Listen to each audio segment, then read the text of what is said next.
नमस्कार, लोकमंच न्यूज देख रहे हैं आप। मैं हूं आपके साथ सुरभि राजपूत। कोरोना महामारी की दूसरी लहर में स्थिरता आने के साथ ही तीसरी लहर की आशंका बढ़ती जा रही है। इसको देखते हुए इसे निपटने की तैयारियां भी अभी से ही शुरू हो गई है। दूसरी लहर के दौरान अस्पतालों में जो खामियां नजर आई थी उन्हें दूर भी किया जा रहा है। इसी कड़ी में तमिलनाडु सरकार ने स्वास्थ्यकर्मियों के लिए प्रशिक्षण कार्यक्रम की भी शुरुआत की। हालांकि अभी केरल और पूर्वोत्तर के कुछ राज्यों को छोड़कर देश भर में कोरोना की स्थिति नियंत्रण में है। इस बीच केंद्र स्वास्थ्य मंत्रालय की तरफ से बीते सोमवार सुबह 8 बजे अपडेट दिया गया है कि आंकड़ों के मुताबिक केरल और पूर्वोत्तर के कुछ राज्यों को छोड़कर देश के शेष भाग में हालात नियंत्रण में है। पिछले 24 घंटे की ही बात की जाए तो पिछले 24 घंटे के दौरान देश भर में 40,000 से कम नए मामले सामने आए हैं, जिसमें से केवल केरल में 17,500 मामले सामने आए। मृतकों की संख्या की बात की जाए तो मृतकों की संख्या यहां पर 500 से हिलाल कम है। हालांकि सक्रिय मामलों में इस समय करीब 3,000 की वृद्धि भी हुई है। केंद्र ने राज्यों को 45.37 करोड़ डोज मुहैया भी कराई। मंत्रालय की तरफ से कहना है कि केंद्र की दूसरी तरफ से राज्यों और केंद्र शासित प्रदेशों को कोरोना रोधी वैक्सीन की कुल 45.34 करोड़ डोज उपलब्ध कराई जा चुकी है और इसके अलावा जल्द ही इन्हें 59.39 लाख डोज और भी मिल जाएगी। मंत्रालय के मुताबिक राज्यों, केंद्र शासित प्रदेशों और निजी अस्पतालों के पास अभी भी 3.09 करोड़ डोज बची हुई है।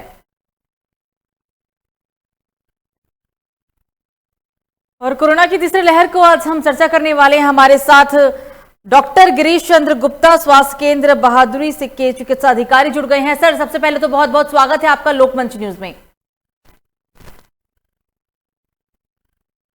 डॉक्टर गिरीश जी, कोरोना की तीसरी लहर हालांकि अब आ चुकी है पूरे देश में, पूरी दुनिया में WHO की तरफ से ये कहा गया कि कोरोना की तीसरी लहर ने दस्तक दे दिया है। दूसरी लहर के दौरान जो लाखों लोग मरे और कहीं ना कहीं दूसरी लहर में बहुत सारी खामियां नजर आई, खामियों से जरूर सीखा गया है। तो क्या लगता है तीसरी लहर कितनी असरदार होगी? तीसरी लहर तो आई है, लेकिन अभी इतना उसका कोई बहुत ज्यादा प्रॉब्लम अभी दिखाई नहीं दे रहा है। उसकी और पूरी व्यवस्था कर दी गई है और हर जगह पर सुविधाएं, हम लोग अलर्ट हैं कि कहीं पर भी कोई भी अगर इस तरह से सूचना मिलती है तो। लेकिन अभी हमारे यहाँ जो अभी हमारे ब्लॉक में ऐसी अभी कोई ऐसे प्रॉब्लम नहीं है किसी को। सर, डेल्टा वेरिएंट को लेकर भी बार बार बात सामने आ रही है कि इस बार की लहर काफी घातक होगी और इसमें एक और नया वेरिएंट होगा, डेल्टा वेरिएंट। और हालांकि पूरे देश में कुछ मामले जरूर सामने आए हैं। क्या है ये डेल्टा वेरिएंट?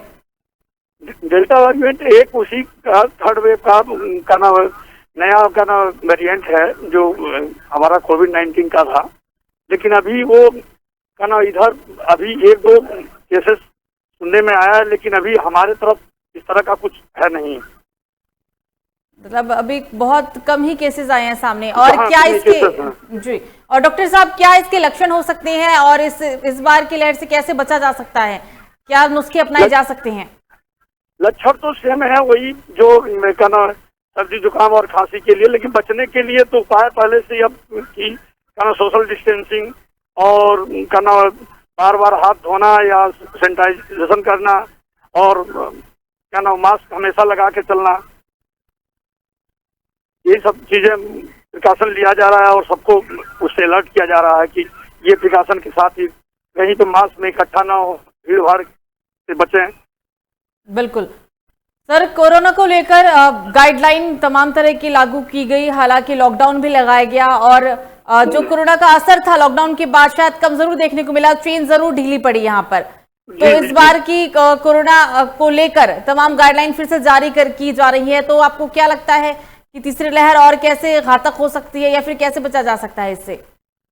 नहीं, कोरोना की गाइडलाइन से तो अभी भी कंटिन्यूअस गाइडलाइन चल रहा है। उसमें अभी भी गाना पूरे उत्तर प्रदेश में ऑलरेडी गाना 5 डेज का ही वीक हो रहा है, 2 डेज गाना अभी भी चल रहा है कि लॉकडाउन चल रहा है 2 दिन के लिए, शनिवार रवि, और अभी भी लॉकडाउन चल रहा है पूरे उत्तर प्रदेश में। वैक्सीनेशन का काम सर पूरे देश में ही काफी तेजी से किया जा रहा है और तेजी से हो रहा है। मेरे खुद ब्लॉक पर डे पूरे ब्लॉक से 600-700 पर डे टीकाकरण इस ब्लॉक से हम लोग करा रहे हैं। पूरा गाइडलाइन को फॉलो कर रहे हैं कि जल्द से जल्द 18 से ऊपर जितने लोग हैं सबको कोरोना वैक्सीन से सुरक्षित किया जाए। बिल्कुल, मतलब आप भी मानते हैं कि अगर कोरोना वैक्सीन लोग लगवाएंगे तो कहीं ना कहीं कोरोना से उन्हें सुरक्षित किया जा सकता है। एकदम उसके लिए इसीलिए है कि कम से कम नहीं तो ये एक तरह से उनकी इम्यूनि सिस्टम को बूस्टअप करता है, जिससे कि क्या नाम है अदर कोरोना के साथ साथ अदर बीमारियों से भी हमने जो 2 साल पहले जो हमारे यहाँ ओपीडी होती थी उससे इस सफाई अभियान से और ये मास्क और सोशल डिस्टेंसिंग से अदर बीमारी भी कम हुई है। बिल्कुल सर, कोरोना के दूसरे लहर में ऑक्सीजन की कमी की वजह से काफी लोग मरे हैं, चाहे वो बुजुर्ग हो चाहे वो युवा हो। तो तीसरे लहर को आप लेकर क्या समझते हैं? क्या तीसरे लहर में भी ऑक्सीजन की कमी देखने को मिल सकती है या फिर इस बार भी कहीं ना कहीं ऑक्सीजन की समस्या मरीजों में ज्यादा होगी? नहीं, अभी तो सरकार ने इतनी व्यवस्थित हर जगह पे क्या ना ऑक्सीजन की अवेलेबिलिटी पूरी हम लोग हर इलाके पर हर जगह कंस्ट्रक्टर सब कुछ लगा हुआ है, यहाँ पर पहले से ही रेडी हैं, तैयार कर लिया गया। लेकिन अब लहर की स्थिति कितनी रहेगी उस पर डिपेंड करता है, लेकिन पूरी तैयारी हो चुकी है पहले तीसरी लहर के लिए। जिन लोगों ने अभी भी सर कोरोना का पहला डोज नहीं लिया, वैक्सीनेशन का पहला डोज नहीं लिया है, ऐसे लोगों को आप क्या कहना चाहेंगे? क्या संदेश होगा आपकी तरफ से? मैंने कहा कि मैं बार सबको गांव हम लोग घूमकर ब्लॉक के साथ साथ अपने ओपीडी के साथ साथ मैंने गांव घूम कर हर लोगों को एडवाइस किया कि आप लोग वैक्सीन लगवाएं। वैक्सीन पूरी तरह सुरक्षित है, कोई प्रॉब्लम। डॉक्टर साहब बने रहिए हमारे साथ। तो आपको बता दें कि कोरोना महामारी की दूसरे लहर में स्थिरता आने के साथ अब तीसरी लहर की आशंका लगातार बढ़ती जा रही है और इससे निपटने के लिए प्रशासन की तरफ से अभी से ही तैयारियां शुरू है। दूसरे लहर के दौरान अस्पतालों में जो भी खामियां नजर आई थी उन्हें दूर भी किया गया और इसी कड़ी में तमिलनाडु सरकार ने स्वास्थ्य कर्मियों के लिए प्रशिक्षण कार्यक्रम भी शुरुआत की। प्रशिक्षण कार्यक्रम से भी लोगों को काफी मदद मिलेगी। हालांकि अभी केरल और पूर्वोत्तर के कुछ राज्यों को छोड़कर देश भर में कोरोना की स्थिति नियंत्रण में जरूर है। इस बीच केंद्रीय स्वास्थ्य मंत्रालय की तरफ से सोमवार सुबह तकरीबन जो अपडेट सामने निकल कर आए हैं उनके अनुसार केरल और पूर्वोत्तर के कुछ राज्यों को छोड़कर देश के सभी जो बचे हुए इलाके हैं, जो क्षेत्र है, वहां पर हालात नियंत्रण में है। पिछले 24 घंटे की ही बात की जाए तो पिछले 24 घंटे के दौरान 40,000 से फिलहाल कम केस सामने आए हैं।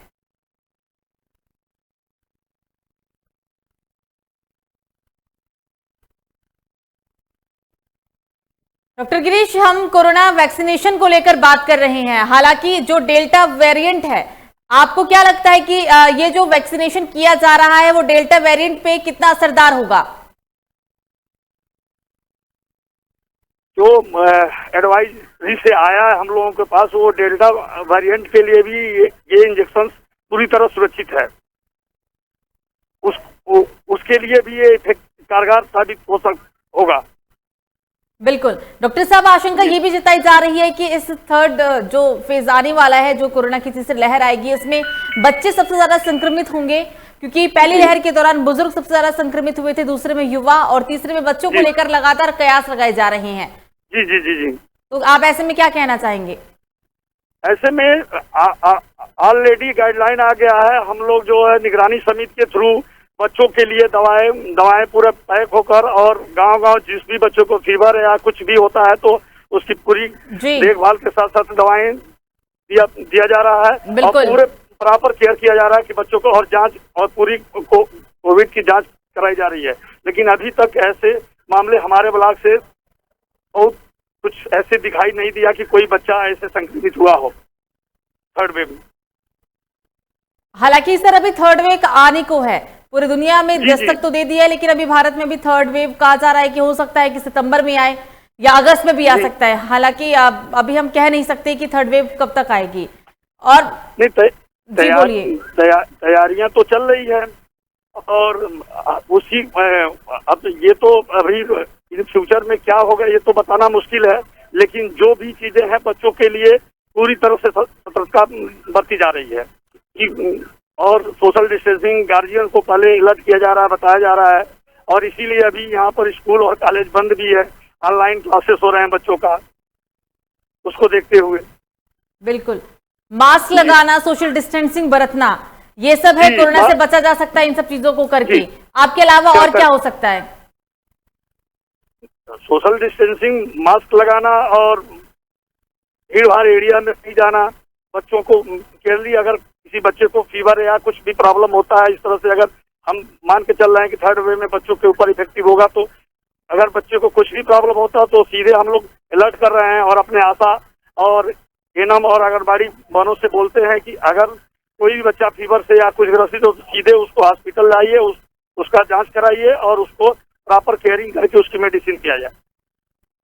बिल्कुल डॉक्टर साहब, हमसे बातचीत करने के लिए बहरहाल आपका बहुत बहुत शुक्रिया। हमारे साथ है डॉक्टर गिरीश चंद्र गुप्ता, स्वास्थ्य केंद्र बहोदरी के चिकित्सा अधिकारी। कोरोना की तीसरी लहर को हम बात कर रहे थे, क्योंकि जिस तरीके से कोरोना की तीसरी लहर में दुनिया भर में दस्तक दे चुका है, हालांकि अभी भारत में तीसरी लहर आने को है और तीसरी लहर को देखते हुए प्रशासन स्तर पर हर संभव प्रयास की जा रही है, हर तैयारियां की जा रही है। क्योंकि हमने दूसरी लहर में जो देखा, अस्पताल में तमाम खामियां थी, इन सब चीज से सीख लेते हुए प्रशासन कोरोना को देखते हुए पूरी तरीके से अलर्ट मोड पर है। फिलहाल अभी के लिए मुझे दीजिए इजाजत। लोकमंच न्यूज पर खबरों का सिलसिला जारी रहेगा। नमस्कार।